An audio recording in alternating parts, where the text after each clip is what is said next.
So I've been promising to do a video on the roses that I have up at Grassy Bottom. So I've decided to come out now and have a little wander around and tell you what I've got. Now I'm not going to go into too much detail. I'd rather just show you how they are at the moment, what they're looking like, and the kind of growth habit rather than read the labels. I will put the name up with each rose that I show you so that you can just look online and have a look at it yourself and see what you think. So this one, the Generous Gardener, is a lovely rose. It's got a lovely colour. I will call that pink. And it has a subtle smell, which is quite nice. Its growth habit is really a climber, and I think it could make up to 15 foot, but I don't know yet. I've been busy training it on this pergola, and this is the gravel garden pergola. And I'm trying to do something a little bit more wacky with it. I've been adding little climbing wires,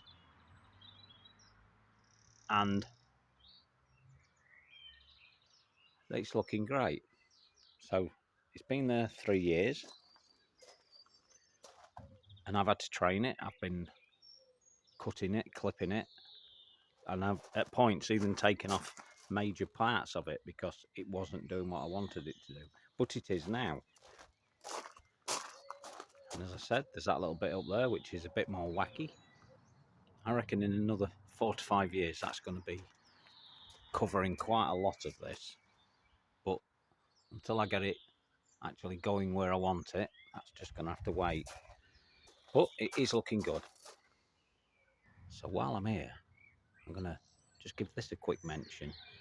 My favourite big grass, kind of, because they're all my favourite, as you know. But this is Cortaderia richardii, and it's now starting to flower.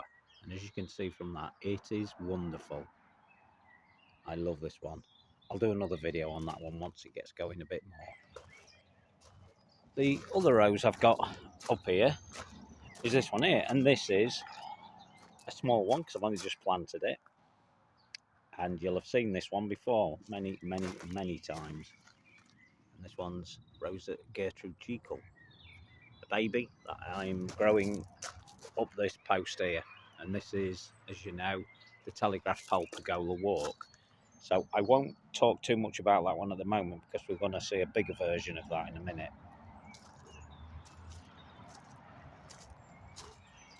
Now this is a nice rose, and this is called Rosa Banksii lutescens, or lutea. I'm not quite sure which one it's supposed to be. Now with this one, it's already gone through its flowering phase, and it has some lovely little tiny flowers quite early on. It's one of the earliest to actually flower, and you can see at the moment it's got those little, I don't know what they're going to come to because this is new to me. I would have thought that they would be tiny little rosebuds, or hips, tiny little hips rather, but I don't know. The one good thing about this one is it's thornless, or practically thornless. So by that, I reckon you get the odd thorn every now and again, but I'm not seeing any at all on this specimen at the moment, but that could change. Now, it is quite a fast grower. It's only just gone in, I think I put it in February, maybe March.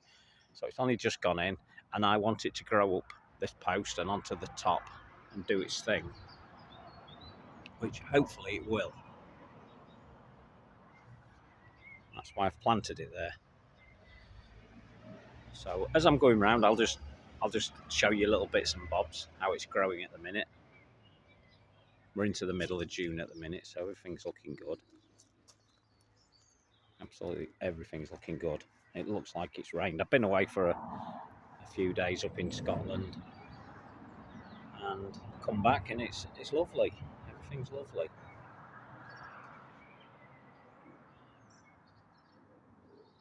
So we'll go down to the next one, and I think you can already see it on camera. This is why I didn't want to describe the other one too much, because of this. Now this one's Rosa Gertrude Jekyll, and it is both a climber and a shrub rose. And the only thing I've noticed is that when you go into a garden centre or wherever you buy the roses, I bought this one online, that it'll be described as a climber or it will be described as a shrub rose, and I think you have to buy one or the other. I'm not sure. I really aren't sure about that one. But this one has always been good for me, and one of the first roses, in fact I think it was the first rose that I planted, and you can see coming up to 3.5 years in, it is absolutely fantastic, and I would always recommend this rose just for that. It's fantastic. I've seen lots of pictures of this, and when you first get them, you always think, oh yeah, maybe it'll look like that, but it really does. So all the pictures in the brochures have got it right. It looks fantastic. I've never had as many flowers on this, and I am constantly deadheading. And there's some of the old ones. I'll just throw them into buckets. But it's fantastic. So I'm growing it as a climber. I'm growing it up here. This is the cloister pergola, and I have all these reinforcing mesh. And this is what you'd usually put into concrete. So when they're putting a concrete slab down, builders would put this into the concrete slab to reinforce it. It's a reinforcing mesh. But it's good as a climbing frame for any plant, really. In fact, while we're here, let's just turn around to the clematis. And the clematis is doing the same thing, growing up the mesh. So one thing you really need to remember with roses, I'm sure I don't need to tell many of you, but one thing you need to remember is early on, get that rose fed, which I've done. It helps to keep the rose healthy. Or should help to keep the rose healthy. It depends where you are. Now, deadheading, just while we're here, we might as well show you how to deadhead, or how I deadhead. This is how I do it. I grab hold of the flower like that, and I just snap it off. That's it. Done. Then I just put it into the bucket. That's it. There's quite a few to deadhead here, and I'll not do it on this video. It'd take too long. But you should do that regular. Now, there comes a point when that rose will not want to flower anymore, and you should leave it to get some rose hips. In the case of this one, it doesn't, in my opinion, or in my experience rather, it doesn't really produce very nice hips, or many of them. So I tend to just keep going with this one. I just keep taking them off. But you don't have to. You could leave them, but once you stop doing that, it will lessen the flowering time. This is a repeat flowerer though. And the other good thing again about this one is it has a wonderful scent. I'd call that a deep pink, that one, a magenta pink, I reckon. At this stage anyway, definitely, as you can see. Now, as I said, it's got a lovely smell to it, and when you stood around this one, you can smell it at quite a distance, to be quite honest. So that's a really nice one. If you're looking for something with impact, I think you're going to get it with that one. Now, the one next to it is a white one. And actually, see, we can. So this one is actually flushed inside. I don't know what to call that colour. The ant's having a little bit of a look at that colour as well, looking at it. Look at it. I wonder what it's doing. What are they doing there? Anyway, so this one is called Rosa Starlight Symphony. So it's more white than it is that little, what would that be called? Peach. I'm going to call that peach. It's like a peach colour in the middle. Now with this one, I've learned to leave some of the deadheading alone on this one because it produces some really nice hips, some reddy orange ones, and they are very nice indeed. Now this is more of, I think, if memory serves me right, it's more of a pillar rose. And as you can see from here, it's growing up this post here, which is in the cloister pergola as well. And the next roses I'm going to show you are also in the cloister pergola, because you can sit in this area. It's a nice area to sit. Now, one thing you've got to watch for, and I've missed this one by the looks of it, is you're going to get growth like this, so it's going to be drooping, and you're going to have to do something about that. Now, I tend to tie them back up, and I can't tie it up at the minute while I'm filming this, but when I finish filming, I shall run and get the wire, and I shall wire this back up, or else it's just going to do that. And eventually, get enough wind on that, it's going to snap it. Oh, it's looking good, isn't it? Look at that. That's beautiful. Absolutely beautiful. So we'll move over to this one. And this one's called Wollerton Old Paul. and it has what they call a chalice type flower, and it's beautiful. What would I say that is? I'd say peachy again. Has it got a scent? Yes, it has. It's got a lovely little subtle scent on that, and you see on the backs of that, it has that kind of pinky colour, and I think that's what it does. In fact, yes, it does, because there's another one through there, and it's got the same look about it. The one in the background there. It's quite healthy at the minute, but it has got a bit of black spot, and I noticed there's a lot of that going around this year, and that is just because of the year. We've had a wet year, and that does encourage it. Now, again, you've got to be on top of this, because I can already see I'm actually missing bits that I should be pushing through, because I'm training it at the moment, as you know, and you've got to just get it at the right time. So I'm messing about with this. I might have to do some more jiggery pokery with that. But keep feeding it through. Keep feeding it through. Whatever you've got it to grow up against a wall or whatever, you've got to keep on top of it. And then you'll be rewarded long term with a wall of not only leaves, but hopefully roses. But it really is a beautiful one, that. This one here, this is Rosa Madame Alfred Carrier. And I've never really shown, I don't think I've shown a flower of this one, because I miss them. I often miss them when I'm filming anyway. And that is a kind of a whitey, flushed, I don't know what it is, flushed pink, I guess. And again, it's got a bit of a scent, quite nice, I like it. But it's a very fast rambler, so I'm having to pop out here all the time and get these up, because otherwise it's going to get away from me. So I've got to. Sorry, I'm not really showing you much, am I, while I'm doing that? So I've got to be on top of it. There's bits in there that I need to deal with. I'll probably deal with those this weekend when I've got a little bit more time to deal with it. But you've really got to keep on top of it. So this one here, I can pull that under and we can stick it under there. You see, and that keeps it down. Now what I should be doing now is tying that up. And I will do. When I've got more time, I shall tie that up. And I shall encourage it to come across here.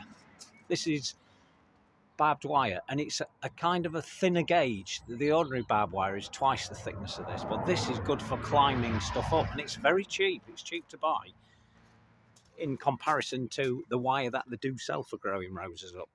They're kind of abusers when they're selling it, because it's very expensive, but this is very cheap, and that's because people don't want to use this.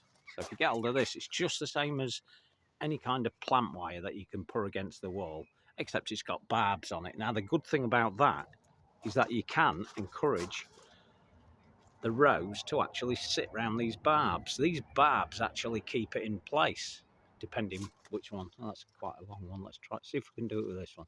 So, I know I'm waffling a bit at the minute, but the barbs actually on the wire itself, on the barbed wire, if you can get one of the stems onto that, it will hold it, and you don't have to do anything else.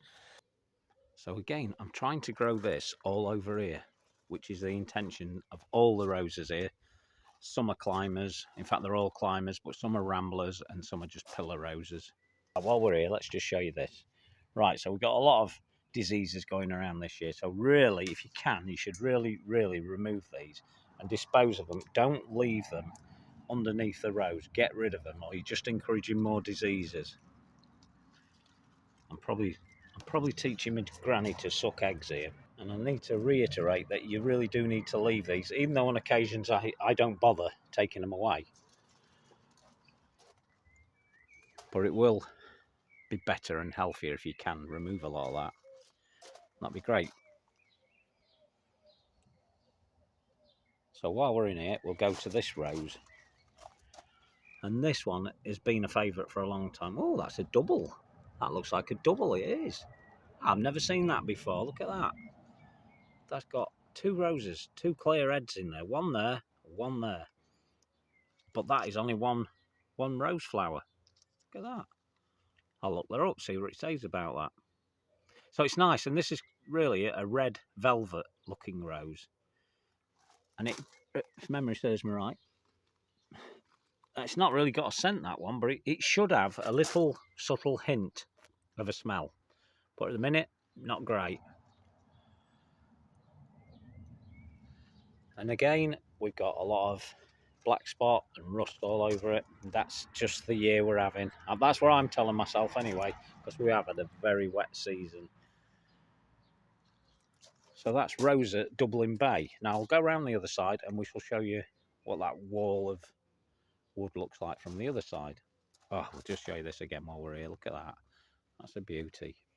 See if we can... There you go, that's better. It's that bright, it kind of flashes the camera out. It's like snow blindness on the camera.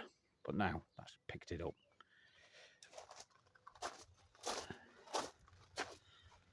So we'll just have a look at this while we're here. We might as well. That's the boardwalk. Border on the left. Everything is looking fantastic in there. And this rain, although we're all sick of it, is really helping my garden. And I bet it's helping everybody's garden. It's looking fantastic. I love it. Absolutely love it. Okay, so we'll show you this before we go round to the other side of the cloister pergola. And this is, I've said this before, this is probably my favourite rose. This one is a Rosa glauca. And it has this brilliant, in my opinion, this brilliant flower. I love it. I just love this type of rose. And then it has a beautiful blue, I guess, grey leaf, blue-grey leaf. And then the stems are lovely as well. They're kind of purple flushed and red flushed, depending how you're viewing that. I mean, I kind of call it reddy purple. You might see it differently. And for the first year, this one is sending up lots of flowers. So I'm quite happy, because up to now, it's been struggling. My fault partly, because I've moved it a couple of times now. This one does well as a single specimen tree or a shrub as I've cut it here. The reason it's cut like it is there is simply because I needed to train it, and at the time I had to cut it back in, and that's what it does. I think that's a seedling. I actually think that's a seedling underneath it, because it does seed around. But I'm not going to lift it yet. I'll leave that till the weekend, and I shall lift it and let you know on the next video what actually happened to that. So I like this one. I like this one a lot. As I said, it's possibly my favourite, because it's more of a weird rose. And it is called the Himalayan musk rose. So you can assume from that it's got a bit of a scent. Let's have a smell while we're here. We might as well, haven't we? Well, I can't smell it. I've got to admit, I can't smell it. But that doesn't mean it's not there. So that is a really nice rose. If you want something a little bit different, look up that one. Rosa glauca. And it's very nice indeed. So this next rose I'm going to show you, this one actually confused me to start with. I'll show you it from back here. Now that, when I first bought it, I liked the name of it, Lilac Bouquet, Rosa Lilac Bouquet. And when it first came out, I didn't think it was going to be lilac. It was almost a really pale pink. But then what's happened over time, or over the last month and a half, is that those flowers tend to get a bit deeper.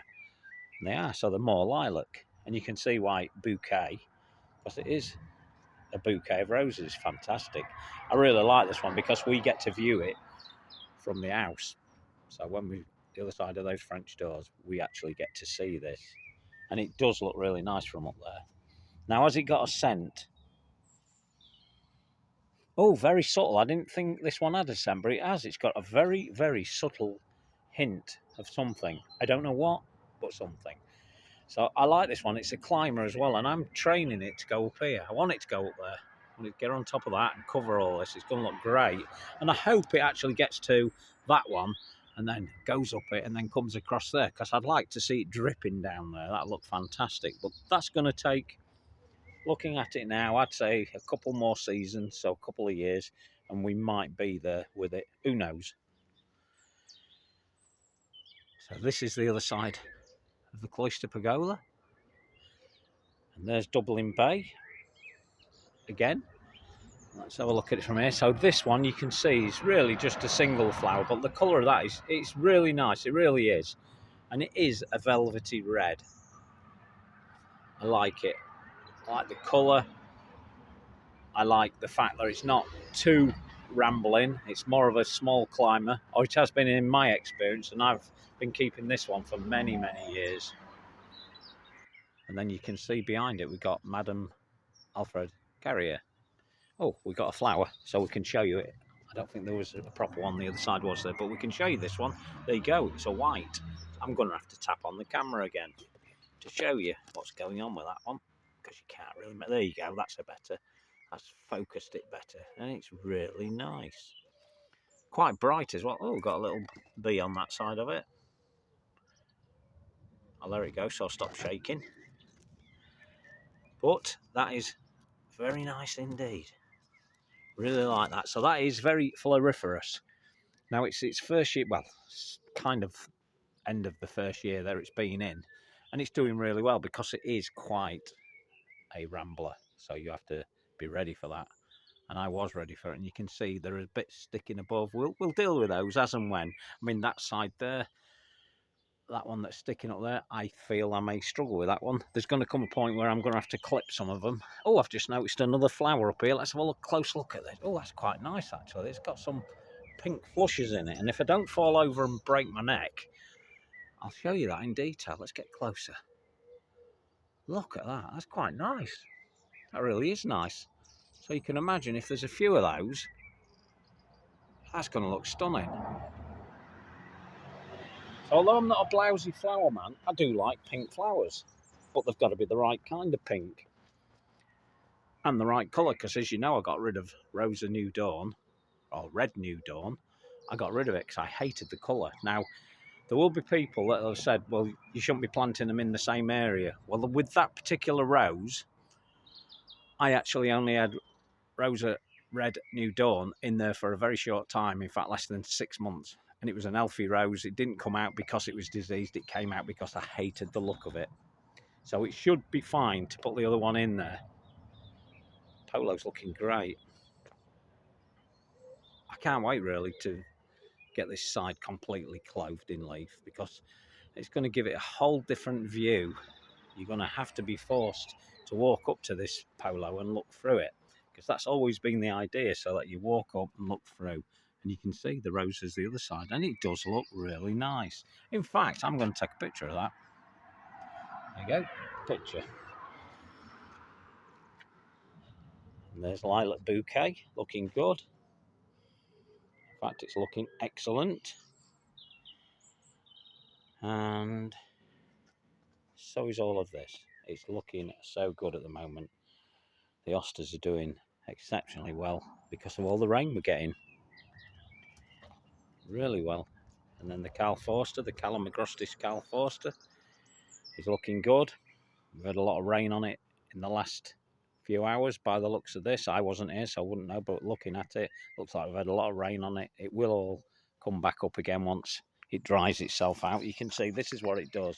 It will droop like that. Don't let that worry you. It will dry out and it will go upright again. This won't, because it's stuck on this flower. Maybe that's a bad idea putting that flower there.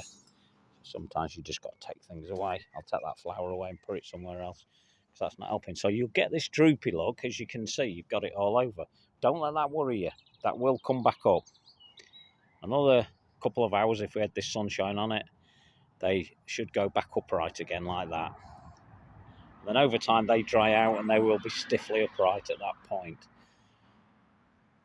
Right, the last rose I've got, one more rose to show you, which again I really like. And if you want a hedge, or if you want a hedging rose, this will be the one to go for. And this one is called Rosa rugosa. Can't show you any flowers. I've shown you the flowers of this one before. Now this one can be a little bit of a spreader, but from the clump it's in, so it'll kind of spread out from itself, which is good if you want a hedging rose. One thing you've got to be careful of, and you really do have to be careful of this, look how spiky it is. That is so spiky, that will rip your skin off, definitely. So you must be really careful. Oh, look, while we're here, for those that don't know what baby ladybirds look like, that little insect there, that's a baby ladybird. Brilliant. So that's going to deal with all the green fly and the black fly. Hopefully there'll be a few more on there.